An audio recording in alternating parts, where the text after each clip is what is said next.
शंख ठीक ठाक बाजुची तो शंख निश्चय बाजियो शंखरे कौन प्रकार छेद होवार संभावना का ना हां गंजाम रे बीजेडी ठीक ठाक अछि 100% अछि बीएमसी रे शंखरे फाटुवा चित्र देखाला गोटे दीटा लोक जोगु से माने आम भितरे गोटे जोडा सुआसारी बोली की जो नाम देकी रखा है से सुआसारी को जोगु आज ये अवस्था हिची दल पय कोन काम करछन तो वर्तमान आम दलर केमिति आउथर पुनर्बार उन्नति होबो सेही सकाशे मध्ये मोर और प्रयास चाली बीजेडी रे दलीय नेता आज्ञा केवल विश्वास रे अछंती ना आ भरोसा भी अछि पहले विश्वास रे ही भरोसा सृष्टि हुए नवीन बाबू को नेतृत्व काम करछु ना प्रकृत रे ब्रांड काम करछु बीजेडी रो ब्रांड माने नवीन किंतु पराजय पर दल रे असंतोष बढ़लानी हारिबा जितियाटा को मु केबेल मध्ये से देखुनी मु आपन कांग्रेस भल लागुतला ना बीजेडी भल लागुछ आपण मते ओडुआ क्वेश्चन पचारले कांग्रेस समय जो जे बळे आवाज उठौतिले बिजू जनता दल मोर कोन सही बळे आवाज उठै पाले कांग्रेस समय जो आजादी थिला वर्तमान कांग्रेस रे स्वाधीनता थिला एटा मु निश्चय कहि ब्रह्मपुर बीजेडी रे जे सब नेता एकत्रित हे अछंती तो चाउ बाबू आछंती आमे सेठी जाउछु शेखर बाबू आछंती आमे सेठी जाउछु बीजेडी कोन एक्टिव अछि दिन घर रो मुखिया अर्जुआर कमे दिए ता सेकंड लोक कमेयार आवश्यकता अछि इंडियन आर्मी रे थिले यस देश सेवा भल लागुतला ना राजनीति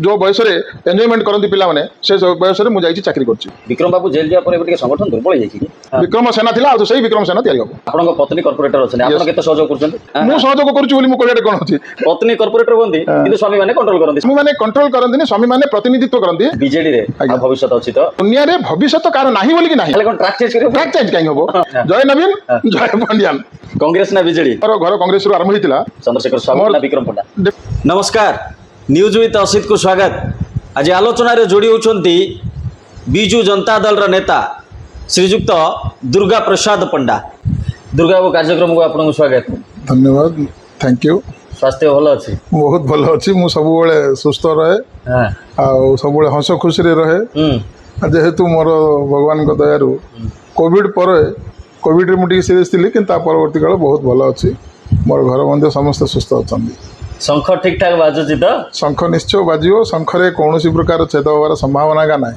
हां गंजाम रे बीजेडी ठीक ठाक अछि 100% अच्छी से कौन दौरे ना आप निजे जड़े सांबादिक आप ऑब्जर्व कर पारुथिबे विगत 2 वर्ष भितर तांकर एमपी एमएलए भितर केमिति फलक बाड़िया बाड़ी हेगी तांकर जो प्रकार डिफरेंस भी अच्छी एटलिस्ट आम भितर आप सही जिनस कोठी देखि पाउ नथिबे किंतु बीएमसी रे शंखरे फाटुवा चित्र देखाला बीएमसी रे छिड़ा मते जदी पचारियो मु तो खैर प्रथम कथा मु करेक्शन कर दी मु वर्तमान कॉर्पोरेट नुह तेबे भी जेहेतु मो स्त्री कॉर्पोरेट अच्छे मु भितर सब ज्ञान अच्छी एथिरे कौन फाटन एटा गोटे मिसअंडरस्टैंडिंग थिला गोटे दीटा लोक जोगु से माने आम भितर गोटे जोडा सुआसारी बोली की जो नाम देकी रखा है से सुआसारी को जोगु आज ये अवस्था हिची अदरवाइज वर्तमान मध्ये किछि कोनोसी नै हमरो मेयर एक नंबर काम करचंदी कॉर्पोरेटर माने मध्ये तांग सहित सहयोग करचंदी ब्रह्मपुर रे आपण जे कोनोसी स्थान रे मध्ये सुविधा असुविधा रे मेयर ठिया होचंदी कॉर्पोरेटर मध्ये तांग जगह रे करचंदी सब कोऑपरेशन रे चलची किछि असुविधा नै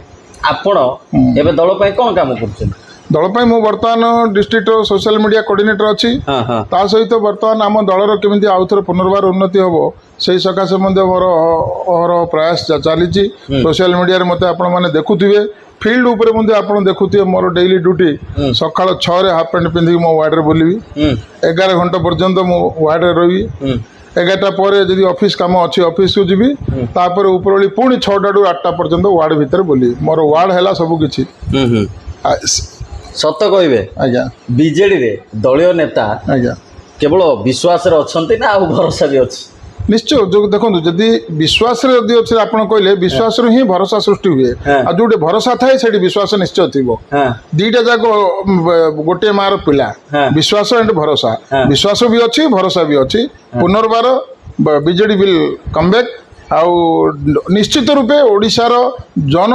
मानस पुनर्बार एटा पहुंची गलानी लोक जानी सारले जे बहुत बड़ भूल होईची आउ नवीन पटनायक को से आउ पछे रखिया पय चाहू नाहंती नवीन बाबू को नेतृत्व काम करछु ना प्रकृत रे ब्रांड काम करछु देखंतु Naveen is a brand BJD रो ब्रांड माने नवीन नवीन पटनायक को नेतृत्व आउ सी ही जने ब्रांड किंतु पराजय पर दल रे असंतोष बढ़लानी जय पराजय तो आज्ञा दुनिया रे लागी रही है आपण महाभारत रे देखिथिए जे कि अजय भीष्म पितामह होते अर्जुन हरै देथिले किंतु महाभारत युद्ध रे हरया सकाशे तांको अन्य रूप रास्ता धरिया को पड़िथिला हारिबा जितियाटा को मुझे से देखुनी मुझे कांग्रेस दीदी थर हारी थे 20टा भोट्रे हारिली थे 25टा भोट्रे हारिली हारिली कि हरैले जहाँ भी है कि हारिबाटा निश्चित से कौन दौरा नहीं हारिबाटा को मुझे कि बर्तमान आप देखुए ओडिशा रे जहाँ कहीकि जदि बीजेपी सरकार आसी अस्मिता ना कहतु कि मान लोक रोजगार ना कहतु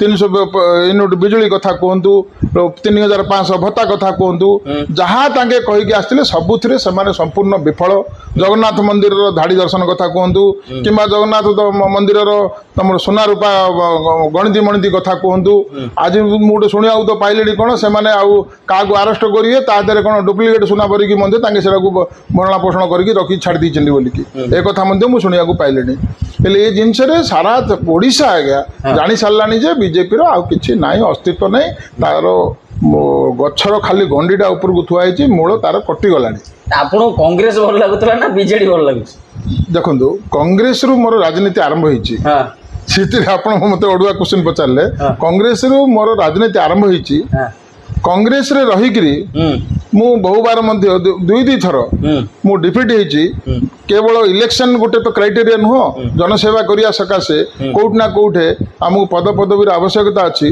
जो जिनसटा विगत 4 वर्ष भितर आपण भी अनुभव करथिबे दुर्गा पंडा को 4 वर्ष पूर्व जो सेवा करिवार जो प्रकार तकलीफ होतला वर्तमान ता नुह किंतु कांग्रेस समय जो भले आवाज उठाउथिले बिजू जनता दल मोर कोन सही बेले आवाज उठाई पाले हाँ एटा कहले एटा कोउट ना कोउठे कांग्रेस समय जो आजादी थिला वर्तमान स्वाधीनता थिला एटा मु निश्चय कहि बीजेडी भी अछि ताहनु किंतु जहाँ भी हेले मते हमर जो मुख्य सुप्रीमो जी नवीन बाबू सी हमर सबु किछि जिंस सी एते सुचारू रूपे चलांदी हमको आवाज उठार आवश्यक फील होए नै आपण बिजू जनता दल रे आवाज भलो भाबे उठै परछन मुझे कहली पूरा जिते घर मुखिया ठीक थी आवाज कहीं बाहर कौटी मुखियार अवहेला हेले बाध्य बाधकता घर भितर भाई भाई भितर झगड़ा हम बाप पुओ भितर झगड़ा हम जब बापा ठीक थी बाप पुओ भितर फ्रेंडशिप थी कहीं बाहर नवीन बाबू तो सुचारू रूपे चलाऊले पांड्यान भी चलाऊले जेहेतु से आवाज काटिया किसी आवश्यक नाला आपण कहतु ब्रह्मपुर बीजेडी रे सबु नेता एकत्रित तो निश्चित सबू अच्छा से कौन ना हाँ मनांतर जदि नहीं दल केमती हम मनांतर रही पारे मनांतर तो सेटा गोटे स्वाभाविक जिनस ता बोलिक नुह जे आम एक नुह आप देखुते जेकोसी कार्यकलाप चाऊ बाबू आम से जाऊँ शेखर बाबू आम से जाऊँ सुभाष बाबू आमर जो अगधाड़ नेता मैंने अच्छा आसुँच मेयर आसुँच मेयर सहित आम कोअपरेट करुचु प्रत्येक कार्यकलाप सामिल होचु बीजेडी कौन एक्टिव अच्छी शुणु हाँ यहाँ गोटे भल प्रश्न पचारे साधारणतः घरे मु सब घर को उदाहरण देकी कहबी कहीं बीजेडी गोटे घर घर मुखिया जो पैसा अर्जन करे से पैसार घर चालना हुए जो दिन घर मुखिया अर्जिवार कमे दिए सेकेंड लोक कमेवार आवश्यकता अच्छी जदि से कमे पारे घर भर निश्चित रूप से एक्टिव कमी बेसी आसो बर्तमान जेहेतु आम सरकार रे नाहू सरकार जेहेतु बीजेपी सरकार अच्छी से कोट ना कोटे आम टे से एक्टिवनेस रे कमी थी पारे किंतु जहाँ भी एक्टिव अच्छी आप इंडियन आर्मी रे थिले यस अच्छा देश सेवा भल लगुला ना राजनीति सी गोटे सेवा थिला देश को सुरक्षा देवार सेवा बाहर बाह्य शत्रु देश को सुरक्षा देवा सकाशे सी गोटे थिला ता देहरे निश्चित त्याग बहुत बड़ जिनस आपड़ कहे त्याग कौन जो बयस एंजॉयमेंट करती पिला माने से बयस मुझे चाकरी कर वर्तमान कौन त्याग ना लोकों जो माने निरीह गरीब निष्पेषित समाज रे जो माने पहुंची पाउना से पाखे आम पहुँचवा सरकारी योजना को हाथ पाहांता को नवा ये मुझे गोटे सेवा दुईटा जाक सेवा मत खुशी लगुच से बयस से बयस तो मुझे आर्मी चाकरी कर पारती ना जेहेतु ए बयस मत गोटे सेवा करने दरकार था मत तो बहुत चाकरी आसला आज्ञा आमर इंफा कंपनी अच्छी इंफा कंपनी रू 42 अपॉइंटमेंट लेटर मत आसला आप आसतु चाकरी करूँ बोलिकी माइनिंग रे मत जेहेतु मु गोटे टेलीकम्युनिकेशन इंजीनियर मत माइनिंग रे भी चाकरी आसला किंतु मु निष्पत्ति नहीं चाकरी करी मु केवल लोक सेवा करी आ से सेवा करिया सकाशे आछि मते निश्चित रूप विगत 20 वर्ष भितर मते मोर जो राजनैतिक गुरु चंद्रशेखर साहू एवं राजनैतिक परामर्शदाता मोर विक्रम पंडांगर जोगु आज मु लोकों पाखे पहुँची पारिछि आ लोकों सेवा करुछि आ मते से सेवा भी खुशी लागुतला ए सेवा भी खुशी लागुछि विक्रम बाबू जेल जा पर एबे संगठन दुर्बल हो जाइछि मु तो या पूर्व भी आपन गोटे उदाहरण देथिली जेहेतु से आम ब्रह्मपुर सहर संगठन मुख्य कर्णधार थिले କୋଉଠି ନା କୋଉଠି ରାଜନୈତିକ ଆକ୍ରୋଶରେ କିମ୍ବା ଷଡ଼ଯନ୍ତ୍ରରେ ତାଙ୍କୁ ଯୋଉ ପ୍ରକାର ଫସା ଯାଇଛି ଏଥିରେ ସମସ୍ତେ ମର୍ମାହତ ଅଛନ୍ତି, ସମସ୍ତେ କୋଉଠି ନା କୋଉଠି ଟିକେ ଡିମୋରାଲାଇଜ ଅଛନ୍ତି, କିନ୍ତୁ the day will come again he has to come to us and ଆମେ ପୁଣି ପୁନର୍ବାର ପାୱାରଫୁଲ ହେଇକି ବ୍ରହ୍ମପୁର ସହରରେ ଆମେ ଯୋଉ ପ୍ରକାର ଥିଲା ବିକ୍ରମ ସେନା ଥିଲା ଆଉ ସେଇ ବିକ୍ରମ ସେନା ତିଆରି ହବ। ଆପଣଙ୍କ ପତ୍ନୀ କର୍ପୋରେଟର ଅଛନ୍ତି, ଆପଣ କେତେ ସହଯୋଗ କରୁଛନ୍ତି? ସେ ଯୋଉ ପ୍ରଶ୍ନଟା ମତେ ପଚାରିଲେ ସାୟଦ ଏ ପ୍ରଶ୍ନଟା କର୍ପୋରେଟରଙ୍କୁ ପଚାରିଥିଲେ ଭଲ ଥାନ୍ତା। ମୋର ସହଯୋଗ ସିଏ କହିବେ, ମୁଁ ସହଯୋଗ କରୁଛି ବୋଲି ମୁଁ କହିବାଟା କଣ ଅଛି। ଆଉ କିନ୍ତୁ ବ୍ରହ୍ମପୁର ସହର ସବୁ ଜାଣିଛନ୍ତି। ମତେ ପହରଦିନ ମଧ୍ୟ ତଳେ ଦିନ ଗୋଟେ ଜଣଙ୍କୁ ଡିସ୍କସନରେ କହିଲେ ଆପଣ କର୍ପୋରେଟର ନୁହନ୍ତି, ଆପଣ ମିସେସ୍ କର୍ପୋରେଟର ଅଛନ୍ତି। ବେଳେ ବେଳେ ଗମାତରେ ବି କୁହନ୍ତି, ବେଳେ ବେଳେ ସିରିୟସଲି ବି କୁହନ୍ତି। ଏଥିପାଇଁ ତ ଏ ପ୍ରଶ୍ନ ଉଠେ ଯେ କୁହାଯାଏ ପତ୍ନୀ କର୍ପୋରେଟର ହୁଅନ୍ତି କିନ୍ତୁ ସ୍ୱାମୀ ମାନେ କଣ୍ଟ୍ରୋଲ କରନ୍ତି। ସତ କି? ସ୍ୱାମୀ ମାନେ କଣ୍ଟ୍ରୋଲ କରନ୍ତିନି, ସ୍ୱାମୀ ମାନେ ପ୍ରତିନିଧିତ୍ୱ କରନ୍ତି। ଯେହେତୁ ପତ୍ନୀ ଗୋଟେ ସ୍ତ୍ରୀ ସମାଜରେ ଗୋଟେ ସ୍ତ୍ରୀର ସ୍ଥାନ ଆଜ୍ଞା ବହୁତ ଉଚ୍ଚରେ। ସିଏ ମା, ସିଏ ଭଉଣୀ, ସିଏ ସ୍ତ୍ରୀ, ସିଏ ସେବିକା, ସିଏ ଜନସେବା ବି କରୁଛି, ସିଏ କର୍ପୋରେଟର ବି ଅଛି। ତା ଭିତରେ ଆମେ ଯଦି ତାଙ୍କେ ରାନ୍ଧି ବାଡ଼ି ଦେଲେ ଖାଇ ପିଇକି ବସିଛୁ, ଆମେ ଯଦି କୌଣସି ପ୍ରକାର ସହଯୋଗ କଲୁ, କାର୍ଯ୍ୟକଳାପ କଲୁ, ଲୋକଙ୍କ ପାଖରେ ଯଦି କୋଉଠି ହାତ ପାହାନ୍ତରେ କେମିତି ଭତ୍ତାଟା ପହଞ୍ଚିଯିବ, ଲୋକଙ୍କର କେମିତି ହରିଚନ୍ଦ୍ର ଯୋଜନାଟା ପହଞ୍ଚିଯିବ, ଲୋକଙ୍କୁ ଘର ଖଣ୍ଡେ କେମିତି ମିଳିବ, ସେଥିରେ ଯଦି ଆମେ ଯଦି ସହଯୋଗ କରୁଛୁ ତାହେଲେ ମୁଁ ତ ଏଇଟା ଭାଗ୍ୟବାନ ମନେ କରି ସେ ମତେ ଏତିକି ସୁଯୋଗ ଦେଇଛନ୍ତି। ତାଙ୍କେ ସୁଯୋଗ ଦେଇଥିବା ଯୋଗୁଁ ମୁଁ ଆଜି ତାଙ୍କର ସହଯୋଗୀ ହେଇପାରିଛି। ଏଇଟା ମଧ୍ୟ ମୋ ପାଇଁ ଗୋଟେ ବହୁତ ବଡ଼ ଭାଗ୍ୟବାନ। ଏ କଥା କୁହନ୍ତୁ, ବିଜେଡିରେ ଭବିଷ୍ୟତ ଅଛି ତ? ବିଜେଡି କଣ ଆଜ୍ଞା, ଦୁନିଆରେ ଭବିଷ୍ୟତ କାହାର ନାହିଁ ବୋଲିକି ନାହିଁ। ଆମେ ଯଦି ପ୍ରଥମ କଥା ହେଲା ତାହେଲେ କଣ ଟ୍ରାକ୍ ଚେଞ୍ଜ କରିବ? ଟ୍ରାକ୍ ଚେଞ୍ଜ କାହିଁକି ହବ? ବିଜେଡିରେ ଭବିଷ୍ୟତ କହିଲେ ମୁଁ ତ ବିଜେଡିର ଭବିଷ୍ୟତ କହୁଛି। ଯେତେବେଳେ ବିଜେଡିର ଭବିଷ୍ୟତ ଯେତେବେଳେ ଲୋପ ହେଇନି, ତାହେଲେ ବିଜେଡିର ଭବିଷ୍ୟତ ଅଛି କି ନାହିଁ ଆମେ ଚିନ୍ତା କରିବା ଆବଶ୍ୟକ କଣ? ଯେତେବେଳେ ବିଜେଡିର ଭବିଷ୍ୟତ ଲୋପ ହେଇଯିବ ସମୟ ସେତେବେଳେ କହିବ। କିନ୍ତୁ ବର୍ତ୍ତମାନ ଯେହେତୁ ବିଜେଡିର ଭବିଷ୍ୟତ ଲୋପ ହେଇନି, ସେ ପର୍ଯ୍ୟନ୍ତ ଆମର ମଧ୍ୟ ଭବିଷ୍ୟତ ଲୋପ ହେଇନି। ଜୟ ନବୀନ, ଜୟ ପାଣ୍ଡିଆନ। ଆଚ୍ଛା, ପାଣ୍ଡିଆନଙ୍କର କାର୍ଯ୍ୟଶୈଳୀ ଭଲ ଲାଗୁଥିଲା? ନିଶ୍ଚିତ, ଆପଣ ନିଜେ କମ୍ପେୟାର କରନ୍ତୁ। ମୁଁ ଏଇଠି କୌଣସି ପ୍ରକାର ଗୋଟେ ଅନନେସେସରି କଥା ହେବିନି। ପାଣ୍ଡିଆନ ଜଣେ ଏକ ନମ୍ବର ଅନୁଶାସନ ପ୍ରିୟ ଲୋକ ଥିଲେ, ଜଣେ IAS ଅଫିସର ଥିଲେ। ଆପଣ ନିଜେ ଦେଖନ୍ତୁ ତାଙ୍କର ନବୀନ ବାବୁଙ୍କର 24 ବର୍ଷ ଶାସନରେ ଗତ 10 ବର୍ଷ ପାଣ୍ଡିଆନଙ୍କ ଦ୍ୱାରା ଯୋଉ ପରିଚାଳିତ ହେଲା, ଓଡ଼ିଶାର ବିକାଶ କୋଉ ଦିଗରେ ଯାଇଥିଲା, କୋଉ କୋଉ ସ୍ଥାନରେ ଯାଇଥିଲା, ଓଡ଼ିଶାର କଲର କେମିତି ଚେଞ୍ଜ ହେଇଥିଲା, ଓଡ଼ିଶା କେମିତି ବିଶ୍ୱ ଦରବାରରେ ଭାରତର ମାନସପଟରେ କୋଉ ପ୍ରକାର ଓଡ଼ିଶା ତାକୁ ପ୍ରଡ୍ୟୁସ କରିଥିଲେ, ଆଉ ବର୍ତ୍ତମାନ ବିଗତ 2 ବର୍ଷ ମଧ୍ୟରେ ଓଡ଼ିଶାର ପରିସ୍ଥିତି କ'ଣ ହେଇଛି, ଆପଣ ଯଦି ତାକୁ ନିଜେ ମୋଠୁ ମାନେ ଆପଣ ବହୁତ ଜ୍ଞାନୀ ଲୋକ, ଆପଣ କେତେ ଲୋକଙ୍କ ସହିତ ମିଶୁଛନ୍ତି, କେତେ ନ୍ୟୁଜ୍ କରୁଛନ୍ତି, କେତେ ପ୍ରକାର ଖବର ଆପଣଙ୍କ ପାଖରେ ଅଛି, ଆପଣ ନିଜେ କମ୍ପେୟାର କରନ୍ତୁ।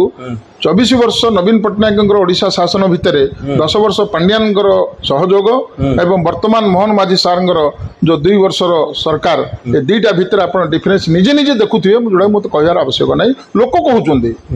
ମୁଁ ଏଇଠି ଗୋଟେ ଜିନିଷ କହିବାକୁ ଚାହିଁବି, ଆପଣଙ୍କ ପ୍ରଶ୍ନ ନଥାଇପାରେ, କିନ୍ତୁ ଆପଣ ବହୁତ ଇଣ୍ଟରଭ୍ୟୁ ମୁଁ ଆପଣଙ୍କୁ ଦେଖିଛି। ଲୋକ କହୁଛନ୍ତି ଆମେ ବିକାଶ କଲୁ, କିନ୍ତୁ ମୁଁ ଆପଣଙ୍କୁ ଧନ୍ୟବାଦ ଦେବି। ଆପଣ ଗୋଟେ ଭଲ ପ୍ରଶ୍ନଟି କରିଥିଲେ, କହିଲେ ଆଜ୍ଞା ଯୋଉ ଆପଣଙ୍କ ଯୋଉ ଫ୍ଲାଇଓଭର କଥା କହୁଛନ୍ତି, ଆପଣଙ୍କର ଆସିବାର ଚିଠି ଦେବାର 2 ମାସ ଭିତରେ କ'ଣ ଫ୍ଲାଇଓଭରକୁ କୋଟି କୋଟି 100 କୋଟି ସାଂସନ ହେଇଗଲା, ଆପଣଙ୍କର କାମ କରିଦେଲେ? ଗୋଟେ ସରକାରୀ ଯୋଜନାରେ ପଇସା ସାଂସନ କରିକି ତାକୁ ଆଉଥରେ ପ୍ରୋଜେକ୍ଟ କରିକି ତାକୁ ସବୁ ପ୍ରକାର କାମକୁ ଷ୍ଟାର୍ଟ କଲା ଭଳି ପୋଜିସନ ଆଣିବା ସକାଶେ ମିନିମମ୍ 3 ବର୍ଷ ଦରକାର। କିନ୍ତୁ ଜଣେ କହୁଛନ୍ତି, ଜଣେ ବିଧାୟକ, ମତେ ଲଜ୍ଜା ଲାଗିଲା, ସେ କ୍ୟାମେରା ସାମ୍ନାରେ କହୁଛନ୍ତି ମୋର ଚିଠିରେ ଫ୍ଲାଇଓଭର ହେଇଗଲା। କିନ୍ତୁ ମୁଁ ଆପଣଙ୍କୁ ଧନ୍ୟବାଦ ଦେବି, ଆପଣ ପଚାରିଲେ କ'ଣ ଆପଣ ଚିଠି ଦଉ ଫ୍ଲାଇଓଭର ହେଇଗଲା? ଯୋଉଟା ପଚାରିଲେ ସେଥିପାଇଁ ମୁଁ ଧନ୍ୟବାଦ ଦେବି। ଏ ପ୍ରକାର ମିଛ କହିକି ଆଜ୍ଞା ସେମାନେ ଶାସନରେ ବସିଛନ୍ତି, ତାଙ୍କ ପାଖରେ କହିବା ସକାଶେ କିଛି ନାହିଁ। କ'ଣ କରିଛନ୍ତି କୁହନ୍ତୁ? ରଙ୍ଗ ବୋଳିଲେ, କଲର ଚେଞ୍ଜ କଲେ। ନିଜେ ଠାକୁରାଣୀ ମନ୍ଦିର କଥା ଦେଖନ୍ତୁ, ତରାତରାଣୀ ମନ୍ଦିର କଥା ଦେଖନ୍ତୁ, ସେଠି ବୋର୍ଡ ମୋହନ ମାଝୀଙ୍କର ଲାଗିଛି, ତାଙ୍କୁ ଲଜ୍ଜା ଲାଗିବା କଥା। ଯୋଉ ନବୀନ ବାବୁ ପଇସା ଦେଇଛନ୍ତି, ଯୋଉ ପାଣ୍ଡିଆନ ବାବୁ ପଇସା ଦେଇଛନ୍ତି, ସେଇଠି ନିଜର ଫଟୋ ଲଗେଇକିରି କଲର ଚେଞ୍ଜ କରିକି ଯାଉଛନ୍ତି। ଅପସନକୁ ଆସିବା ଆଜ୍ଞା, ଗୋଟେ ଚୁଜ୍ କରିବାକୁ ଚେଷ୍ଟା କରିବେ, କଂଗ୍ରେସ ନା ବିଜେଡି? ଆପଣର କୋଉ ଦଳ ଲାଗେ? আপনার মানে মোর ঘর কংগ্রেস রু আরম্ভ হয়েছিল, কিন্তু বর্তমান বিজেডি অছি। যেহেতু বিজেডি মু সে কইপারিনি, বিজেডি হি মোর ঘর। আচ্ছা, রাজনীতি আপনার রোল মডেল কিଏ? চন্দ্রশেখর সাহু না বিক্রম পণ্ডা? ডেফিনেট চন্দ্রশেখর সাহু, তাঙ্ক পিন্ডার মু রাজনীতি আরম্ভ করছিলি। আর বিক্রম পণ্ডাঙ্কর পরামর্শরে মু আজ রাজনীতি এ জায়গায় পৌঁছিছি। মোর 2 জন যাক মোর মডেল মোর। জনে সৈনিকর জীবন না জনে নেতার জীবন, কেউটা অধিক কষ্টকর? ଦେଖନ୍ତୁ ଆପଣଙ୍କର ମୁଁ ପ୍ରଥମେ କହିଲି ମୋତେ ଆପଣଙ୍କ କ୍ୱେଶ୍ଚନରେ ୟୁପିଏସ୍ସି ପରୀକ୍ଷା ଦେଲା ଭଳିଆ ଲାଗୁଛି। ସୈନିକ ଜୀବନ ଯେଉଁ ସମୟରେ ସୈନିକଟି ହୁଏ ବର୍ତ୍ତମାନ ଆପଣ ଦେଖୁଥିବେ 18 ବର୍ଷ ବୟସରେ ଜଣେ ସୈନିକ ହେଉଛି। 18 ବର୍ଷ ବୟସରେ ପିଲାମାନେ କଲେଜରେ ପାଠ ପଢ଼ୁଛନ୍ତି, ସେମାନେ କ୍ରିକେଟ ଖେଳୁଛନ୍ତି, ସେମାନେ ଏନ୍ଜୟ କରୁଛନ୍ତି, ସାଙ୍ଗସାଥିରେ ବୁଲୁଛନ୍ତି। ସେ ସମୟରେ ସେ ପିଲା ଯାଉଛି ବୋର୍ଡରେ ଠିଆ ହେଇକିରି ବାହ୍ୟ ଶତ୍ରୁଠୁ ଦେଶକୁ ସୁରକ୍ଷିତ ରଖିବା ସକାଶେ କାମ କରୁଛି। ତା ସହିତ ଯଦି ରାଜନୀତି କଥା କହିବେ, ରାଜନୀତିରେ ଆଜ୍ଞା ସମୟ ନଥାଏ। ସକାଳୁ ଉଠିଲେ ଆପଣ ବିଶ୍ୱାସ କରିବେନି, ମୋତେ ଯଦି କେବେ ଟ୍ରାଏଲ୍ କରନ୍ତୁ, ରାତ୍ର 12ଟା ହଉ, ଘଣ୍ଟେ ହଉ, 2ଟା ହଉ, ସକାଳ 4ଟା ହଉ, ଆପଣ ଫୋନ୍ କରିବେ। ଯଦି ମୋର ଶୋଇପଡ଼ିଥିବି 2ଟା ରିଙ୍ଗ, ଯଦି ମୋର ନିଦ ମୋର ତ ସାଧାରଣ ନିଦ ପତଳା ଥାଏ, ଗୋଟିଏ ରିଙ୍ଗରେ ନ ଉଠେଇଛି ତାହେଲେ ମୋତେ କହିବେ। ଲୋକଙ୍କ ପାଇଁ ରହିବା ସକାଶେ ଏଥିରେ ମଧ୍ୟ ମେହନତ କରିବାକୁ ପଡ଼ୁଛି। 2ଟା ଯାକ ଜିନିଷ ଆଜ୍ଞା କଷ୍ଟକର। ମୁଁ ତ କଷ୍ଟ କହିବିନି, ସେଟା ଆମେ ତ ନିଜେ ଆପଣେଇଛେ, ସେଟା କର୍ମ। ଆଉ ସେ କର୍ମ ଯୋଉ ଲୋକ ପାଖରେ କର୍ମ ନାହିଁ ଆଜ୍ଞା, ତାଠୁ ଦୁର୍ଭାଗ୍ୟ କିଏ ନାହିଁ। ସକାଳୁ ଉଠିଲେ ମୋତେ ଯଦି ଯିବାକୁ ପଡୁଛି ପ୍ରେମନଗର 5 ଲାଇନ୍ ନାଳଟା ସଫା କରିବାର ଅଛି, ମୁଁ ସୁଇପର ଲଗେଇ ଯାଉଛି, ମୋ ପାଖରେ ସେତିକି ଦାୟିତ୍ୱ ଅଛି, ମୁଁ ଯାଉଛି। ଯାହା ପାଖରେ ନାହିଁ ସେ 9 ଘଣ୍ଟାକୁ ଉଠୁଛି, ଆଖି ମନ୍ଥିକି ପଚାରନ୍ତୁ, ସିଏ କେବେ ଆକ୍ଟିଭ ନୁହଁ। ଯେହେତୁ ମୋ ପାଖରେ ସେ କର୍ମଟା ଅଛି ବୋଲିକି ମୁଁ ଆଜି 63 ବର୍ଷ ବୟସରେ ମଧ୍ୟ ମୁଁ ଆକ୍ଟିଭ ହେଇକି ଆପଣଙ୍କ ପାଖରେ ଅଛି। ୱାର୍ଡର ଅସଲ କର୍ପୋରେଟର କିଏ, ଆପଣ ନା ଆପଣଙ୍କ ପତ୍ନୀ? ନିଶ୍ଚିତ ମୋ ସ୍ତ୍ରୀ, ସେ ଗୀତାରାଣୀ ପଣ୍ଡା, ସିଏ ହିଁ କର୍ପୋରେଟର। ମୁଁ ତ ତାଙ୍କର ପ୍ରତିନିଧି। ମୁଁ ପ୍ରଥମେ ଆଜ୍ଞା ସାରେଣ୍ଡର ହେଇସାରିଛି, ଯେହେତୁ ମୁଁ ଭାଗ୍ୟବାନ, ମୋତେ ସିଏ ସହଯୋଗୀ କରି ରଖିଛନ୍ତି। ସେ ଚାହିଁଲେ ଆଉ କାହାକୁ ମଧ୍ୟ ସେ ରଖିପାରିଥାନ୍ତେ, କିନ୍ତୁ ମୋତେ ଯେଉଁ ତାଙ୍କ ପ୍ରତିନିଧି କରି ରଖିଛନ୍ତି, ସେଇଥିପାଇଁ ମୁଁ ବହୁତ ବହୁତ ଧନ୍ୟବାଦ ଦେଉଛି। ବ୍ରହ୍ମପୁର ରାଜନୀତିର ସବୁଠୁ ବଡ଼ ସତ କ'ଣ? ବ୍ରହ୍ମପୁର ରାଜନୀତିରେ ବହୁତ ବଡ଼ ସତ ମାନେ ଏଇଟା ତ ବହୁତ ଜଟିଳ ପ୍ରଶ୍ନ, କିନ୍ତୁ ଦେଖନ୍ତୁ ଯାହା ବି ହେଲେ ମଧ୍ୟ ଆଜିର ଦିନରେ ବ୍ରହ୍ମପୁର ରାଜନୀତିରେ ମିଛ, ଟାଉଟର, ଗୁଣ୍ଡା ଏବଂ ଯେତେ ଦଲାଲି ପ୍ରକୃତିର ରାଜନୀତି ପଶିଗଲାଣି, ସେ ଜିନିଷର ସଂସ୍କାର ଆସିବା ନିହାତି ଦରକାର। ଯେଉଁ ଜିନିଷ ଗୁଡ଼ାକ ଆଉ ଦେଖିବାକୁ ମିଳୁନି। ବିଜେଡିରେ ଏବେ ସବୁଠୁ ବଡ଼ ସଙ୍କଟ କ'ଣ, ନେତୃତ୍ୱର ନା ସଂଗଠନର? ନେତୃତ୍ୱର କୌଣସି ଅଭାବ ନାହିଁ। ସଂଗଠନରେ ମୁଁ କହିପାରିବି ଯେ କାଳେ ସଙ୍କଟ ଥାଇପାରେ, କାହିଁକି ନା ଲୋକଙ୍କ ମନରେ ଯେଉଁ ଅସ୍ଥିରତା ଅଛି, କାଳେ କୁଆଡ଼େ ଯେଉଁଟାକି ଆପଣ ଯେମିତି କହିଲେ ଭବିଷ୍ୟତ କଥା ପଚାରିଥିଲେ, ସେଇ ଭବିଷ୍ୟତ ଯଦି କାହା ମୁଣ୍ଡରେ ଯଦି ଉଙ୍କି ମାରୁଥିବ ବୋଇଲେ ସେ ନିଶ୍ଚିତ ରୂପେ ସେ ସଂଗଠନ ଉପରେ କାଳେ କ'ଣ ହେଇପାରେ। କିନ୍ତୁ ବର୍ତ୍ତମାନ ଯେଉଁ ଆପଣ ଦେଖିଥିବେ କାଲି ନା ପହରଦିନ କାଲି ବୋଧେ ଯେଉଁ ଶଙ୍ଖ ଭବନରେ ଯେଉଁ ପ୍ରକାର ପଦକ୍ଷେପ ନିଆଯାଇଛି, ଆଗାମୀ ପଞ୍ଚାୟତ ନିର୍ବାଚନକୁ ଦୃଷ୍ଟିରେ ରଖିକିରି ଏହି ପ୍ରକାର ଯଦି ଆଉ 1-2ଟା ପ୍ରୋଗ୍ରାମ ଯଦି ହେଇଗଲା, ଲୋକମାନଙ୍କର ସେ ଅସ୍ଥିରତା ମଧ୍ୟ ଦୂର ହେଇଯିବ। ବିରୋଧୀଙ୍କୁ ଗୋଟିଏ ଶବ୍ଦରେ କ'ଣ କହିବେ? ବିରୋଧୀକି ମୁଁ ଗୋଟିଏ ଶବ୍ଦରେ କହିବି, ସମ୍ପୂର୍ଣ୍ଣ ଅପାରଗ। ସମ୍ପୂର୍ଣ୍ଣ ଅପାରଗ। ଏତେ ବଡ଼ ମାନେ ଅପାରଗ, ସାରା ଭାରତ ବର୍ଷରେ ଏମିତି ସରକାରଟି କୋଉଟା ଏତେ ଅପାରଗ ସରକାର ନଥିବ। ଶେଷ ପ୍ରଶ୍ନ, ଆମ କନସେପ୍ଟ କେମିତି ଲାଗିଲା? ଆପଣଙ୍କର କନସେପ୍ଟ ଆଜ୍ଞା ବହୁତ ଭଲ ଲାଗିଲା। ମୁଁ ଆପଣଙ୍କୁ ବହୁତ ପୂର୍ବରୁ ମୁଁ କହିସାରିଛି, ଗଞ୍ଜାମର ମୋର ରବିଶ କୁମାର କିଏ ବୋଇଲେ ମୁଁ ଅସିତ ବାବୁଙ୍କୁ କହୁଛି। ଆଉ ଆପଣଙ୍କର କମେଣ୍ଟରେ ମଧ୍ୟ ମୁଁ ଲେଖିକି ଦେଇଛି, ଏଇଟା ଆଜି କହୁନି, ବହୁତ ଦିନ ପୂର୍ବରୁ, ମୁଁ ବର୍ଷେ ପୂର୍ବରୁ ଆପଣଙ୍କୁ ସାର୍ଟିଫାଇଡ୍ କରିଛି, you are the Ravish Kumar of our Ganjam district. ମୁଁ ରବିଶକୁ ବହୁତ ଭଲ ପାଏ, ଯେହେତୁ ମୁଁ ଆପଣଙ୍କୁ ରବିଶ କୁମାର କହିଲି, ଆଠୁ ଅଧିକ କ'ଣ କହିପାରିବି। ବହୁତ ବହୁତ ଧନ୍ୟବାଦ, ଆପଣ ଆମ ସହ ଆଲୋଚନା କଲେ। ଆମ ସହିତ ଥିଲେ ବିଜେଡି ନେତା ଶ୍ରୀଯୁକ୍ତ ଦୁର୍ଗା ପ୍ରସାଦ ପଣ୍ଡା। ସମୟ ସରିଛି, ନମସ୍କାର।